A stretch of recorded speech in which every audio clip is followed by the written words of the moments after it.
C'est un témoignage exceptionnel, celui d'un homme qui n'a écouté que son courage et sauvé des dizaines de vies. Ce jour-là, le 31 décembre à Crans-Montana, Paolo Campolo dîne en famille quand il reçoit un appel de sa fille Paulina. Elle est partie fêter le Nouvel An au bar Le Constellation.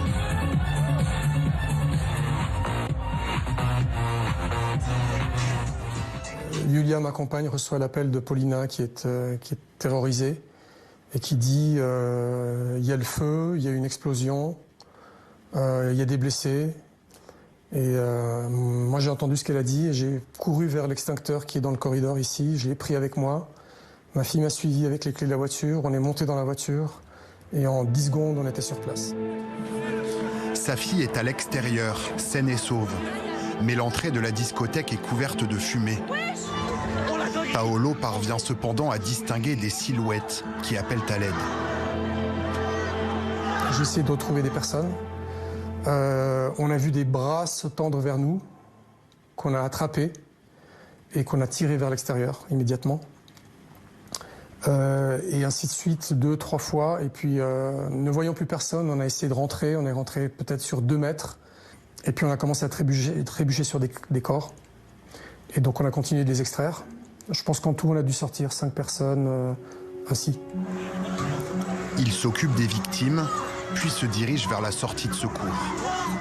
J'ai trouvé ce qui ressemble à une porte de service, pas du tout une porte de sécurité avec les fameuses barres qu'on pouvait voir, puisque la porte était transparente. Et j'ai pu voir au travers de la vitre, malgré l'opacité de la fumée, j'ai pu voir des corps contre la vitre. Avec l'aide d'un volontaire, il réussit à ouvrir une des portes coulissantes. On a mis le pied contre la vitrine et on a tiré très très fort, on a réussi à ouvrir. Et c'est à ce moment-là que les corps sont tombés. Plusieurs corps sont tombés et immédiatement on les a extraits les uns après les autres. Et je pense que là on a dû, en tout et pour tout, sortir une dizaine de corps. Les blessures qu'on retrouvait sur toutes les victimes, quasiment, sont des brûlures 2e ou 3e degré à la tête, et des brûlures plus importantes aux membres supérieurs, 3e degré. Et puis des vêtements synthétiques qui ont fondu sur la peau, pour les membres inférieurs notamment. Et puis des intoxications sévères. Pendant 4 heures, Paolo va évacuer les blessés. Mais quand il rentre chez lui, il n'arrive plus à respirer. Intoxiqué au monoxyde de carbone, il est immédiatement hospitalisé. Ce drame l'a profondément traumatisé. Des amis de sa fille sont décédés, d'autres gravement brûlés. Tous ces jeunes veulent s'amuser, c'est tout. Ils sont montés pour mourir.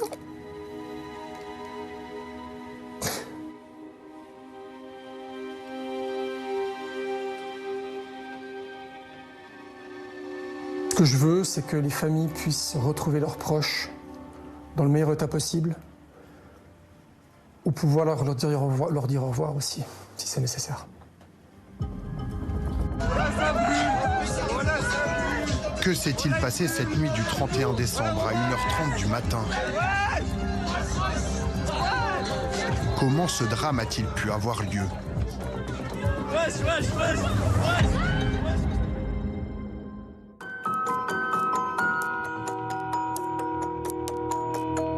Niché à 1500 mètres d'altitude, face au plus haut sommet des Alpes valaisannes, le village cossu de Crans-Montana accueille des milliers de touristes chaque année. Une clientèle aisée qui prend ses quartiers dans cette station alpine l'été, mais surtout en hiver.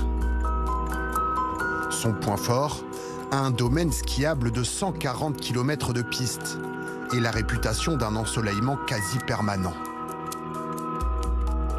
Ces nombreux événements et bars dansants en font aussi un haut lieu de fête pour les noctambules. Ce soir du 31 décembre,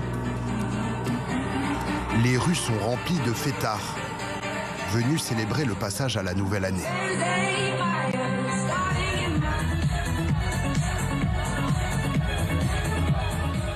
En plein cœur de la station, beaucoup ont choisi de passer la soirée dans le bar Le Constellation, le Constel pour les habitués. Un bar de nuit très à la mode, particulièrement prisé par une très jeune clientèle. Les soirées se déroulent dans la cave de l'établissement, un sous-sol qui peut accueillir plusieurs centaines de personnes. Chaque soir, il s'y déroule une tradition, un véritable show. Quand une table commande des bouteilles d'alcool, les serveurs les apportent en musique et les agrémentent de ces bougies lumineuses, comme sur ces images promotionnelles. Ce soir du 31, ces deux jeunes Français étaient présents dans le sous-sol. Quand on commande une table avec des bouteilles, il y a un show qui arrive et en fait le show c'était qu'il y a une dame qui monte sur les épaules d'une autre avec deux bouteilles et les feux d'artifice un peu d'anniversaire qui font des flammes et en fait elle les a agités trop haut, ce qui a fait que ça a touché le plafond et que ça a pris feu d'un coup. Ce document exclusif, enregistré quelques secondes avant le drame, montre une serveuse masquée sur les épaules d'une autre, apporter des bouteilles de champagne avec ses engins pyrotechniques. Sur cette seconde photo, la mousse qui recouvre le plafond commence déjà à s'embraser. Peu après 1h30 du matin, le plafond s'embrase. Certains clients filment la scène avec leur smartphone. Un autre tente de circonscrire l'incendie à l'aide d'un simple tissu. En vain. L'incendie se propage en quelques secondes. Cette jeune fille de 17 ans était rentrée dans le bar quelques minutes seulement avant le drame.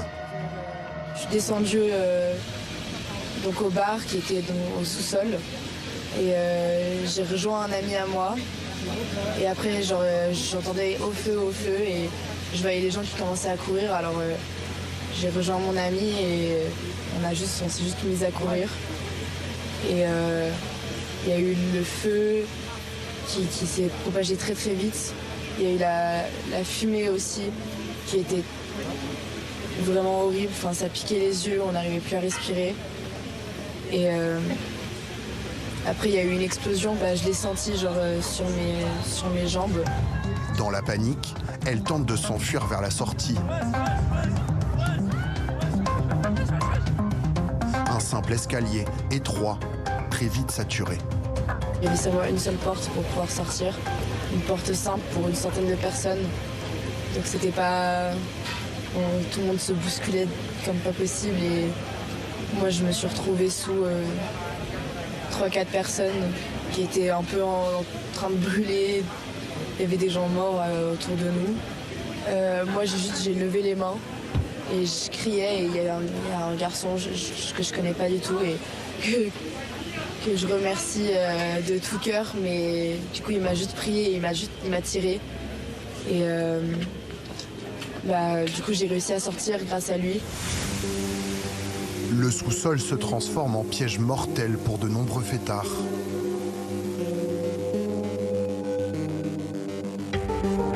Nathan et Axel se sont retrouvés bloqués à l'intérieur. On était dans un sous-sol et puis on essayait de sortir. J'ai dû mettre une table allongée et je me suis caché derrière la table pour éviter de me faire brûler. Les gens essayaient de sortir et puis c'était un chaos. Dans notre tête, il faut sortir, donc tout le monde sort, mais ça a fait un attroupement, donc nous on n'a pas pu sortir, donc on a essayé de se cacher. Et puis moi quand je suis remonté en haut, je me suis dit que soit j'allais y passer ou soit j'allais réussir à m'en sortir, mais le seul moyen c'était de passer par une fenêtre, mais les fenêtres étaient bloquées. Alors du coup j'ai pris une table, j'ai essayé de la casser contre une fenêtre, j'ai pas réussi. Et je me suis dit que j'allais y passer, mais finalement j'ai réussi à donner un coup de pied dans la vitre, elle est tombée. Et puis nous on est sortis, on a réussi à faire sortir du monde. Et là il y a une seconde. C'était la panique totale. Regarde, ils sont en train de cramer, ils sont en train de mourir. Ils sont en train de cramer. Tout le monde essayait de sortir comme il pouvait, se marcher dessus, sauter par-dessus les autres. C'était vraiment la bataille pour le premier qui sort et qui s'en sort, on va dire. Chacun sa peau. Moi j'étais déjà dehors, Donc je voyais les escaliers, c'était rempli. Il y en a qui sautaient par-dessus pour essayer de passer. Il y en avait, c'était, on va dire, comme un cauchemar, parce qu'on voyait aussi tout le monde marcher, les habits tout déchirés, totalement en panique, qui criaient. C'était, ouais, on aurait dit un cauchemar. Devant l'établissement, le chaos. Des dizaines de clients tentent d'échapper aux flammes. Cette jeune femme que nous avons floutée sort du bar les vêtements arrachés, le corps brûlé. Sous les yeux de nombreux témoins, des scènes de guerre. On a vu beaucoup de brûlés, des personnes qui étaient en train de vomir, des personnes qui étaient en train de faire des convulsions, qui avaient plus de cheveux, qui avaient des parties de leur visage arrachées. Des collants qui avaient fondu sur, sur les jambes des gens. Même ce matin, quand je me suis réveillée, je me suis dit mais c'est pas possible, c'était un cauchemar. C'était vraiment digne d'un film d'horreur. Les secours arrivent quelques minutes après. Très vite, débordés par le nombre de victimes. Des blessés par dizaines sont évacués et répartis vers les différents hôpitaux de la région.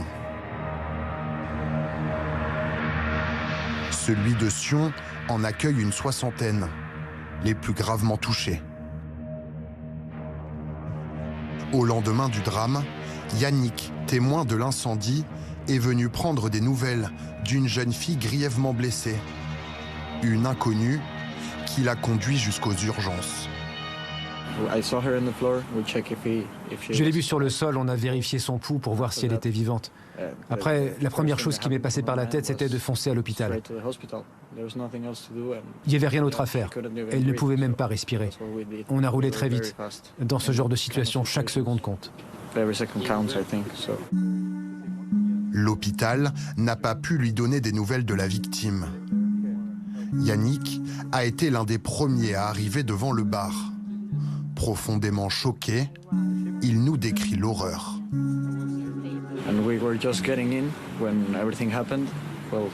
On venait d'arriver quand tout s'est passé, quand ça a explosé, quand le feu s'est déclaré. Après ça, on a vu plein de monde sortir en courant, sans vêtements, sans cheveux, sans rien du tout. C'était très choquant. On est resté debout, comme ça, et tout de suite on a commencé à aider. On a vu beaucoup de gens qui allaient vraiment très très mal. Le bilan, encore provisoire, est déjà très lourd. Au moins 119 blessés et 40 morts.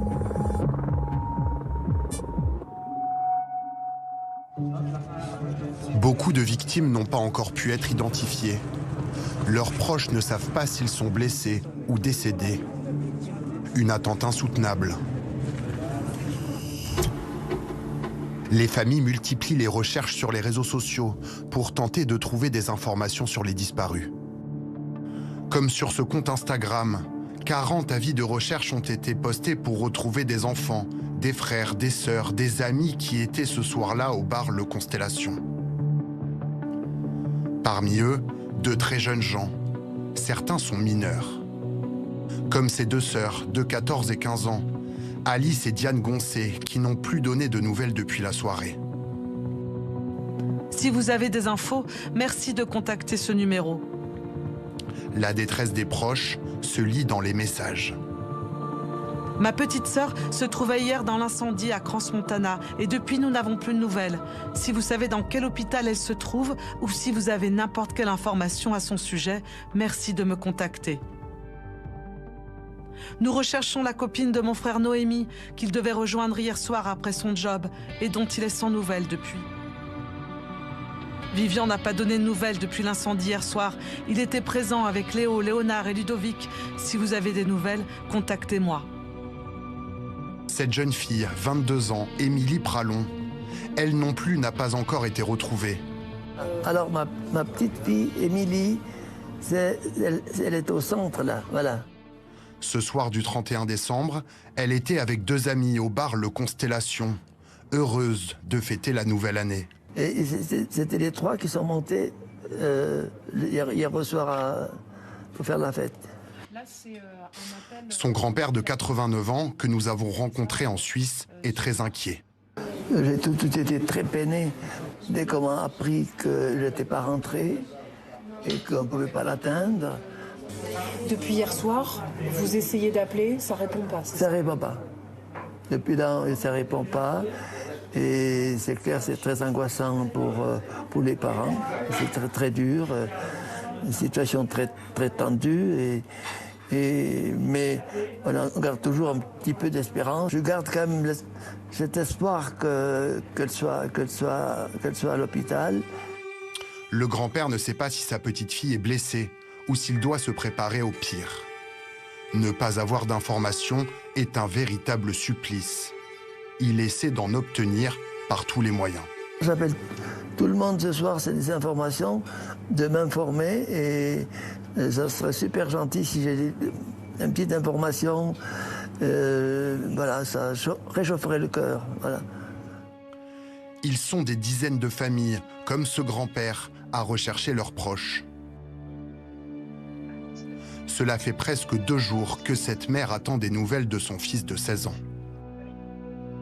Ça fait plus de 30 heures que je cherche mon fils partout, que j'ai fait plusieurs hôpitaux dès que j'ai appris. Et je le cherche, et j'arrête pas de le chercher, et j'envoie les réseaux sociaux, j'envoie partout. Et voilà, je lâcherai pas. Je continuerai à le chercher, savoir si mon fils est vivant, déjà, ou s'il est parti de l'autre côté. Mais je chercherai, c'est ce que je trouve. Arthur avait préparé cette soirée du réveillon avec ses amis. Ils étaient 11 à s'être donné rendez-vous dans ce bar de Crans-Montana. Il se réjouissait, il était heureux avec ses amis de l'école. C'est tous les amis de la même région, en fait, de l'Est lausannois, qu'ils avaient pris une table à l'avance. Donc, ils se réjouissaient vraiment. J'aimerais quand même préciser qu'on n'est pas des parents irresponsables d'avoir laissé nos enfants à partir de 16 ans, sortir pour fêter la nouvelle année. On savait tous les parents savaient où était leur enfant. Depuis l'incendie, elle n'a pas de nouvelles de son fils. J'ai appris qu'à 1h28, mon fils avait fait une vidéo pour le groupe avec ses copains et qu'à 1h30, le premier téléphone pour annoncer l'incendie a été sonné aux pompiers. Et à partir de là, j'ai essayé de refaire toute la soirée, en fait. J'ai demandé aux jeunes qui m'envoient les vidéos, les stories, tout ce que je pouvais avoir pour essayer de retrouver si je voyais la tête de mon fils à quelque part sur les stories ou sur les vidéos. Je ne sais pas aujourd'hui dans quel hôpital, s'il est à l'hôpital, je ne sais pas dans quel hôpital il est. Il est dans une morgue, je ne sais pas dans quelle morgue il est. Je ne sais pas dans quel pays il est. Je ne sais pas dans quel canton il est. Il peut être à Berne, il peut être à Zurich, il peut être à Milan, il peut être à Stuttgart, il peut être à Lausanne, il peut être partout. Moi, je suis à Crans-Montana depuis 30 heures, sans nouvelles de mon enfant. La seule chose que je sais, c'est que la tablée qu'ils étaient, c'était plus de 10. Il n'y en a qu'un seul des 10, des 11 qui a été retrouvé. Et tous les autres sont portés disparus. Donc toute la tablée de mon fils, ils sont portés disparus encore à l'heure actuelle où je vous parle. Si cette attente est si longue, c'est que l'identification des victimes est très compliquée. Certaines ont été brûlées très profondément lors de l'incendie. Mais cette mère n'en peut plus d'attendre. En tant que parent, on fait le maximum pour chercher nos enfants. Si à l'hôpital, quelqu'un reconnaît Arthur Brodard, né le 22 février 2009, je vous en supplie, contactez-moi.